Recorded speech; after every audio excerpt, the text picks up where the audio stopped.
Hello guys, for today's video ay isi-share ko yung mga ugali ng Hapon dito sa Japan. Nangka Nihonjin yutara, they don't say no directly. Instead, sasabihin pa nila nga sorry. Kung gusto kang makiusap sa mga Hapon guys, hindi nila sasabihin na no, ayaw ko. Nangka Nihonjin hito wa dakara no to iwanai hito ga ui desu kara,この言い方を覚えてくださいね。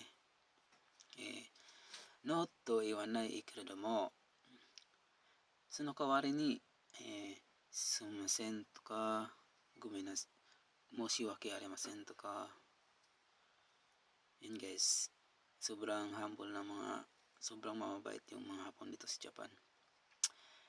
あなたの国はどうですか?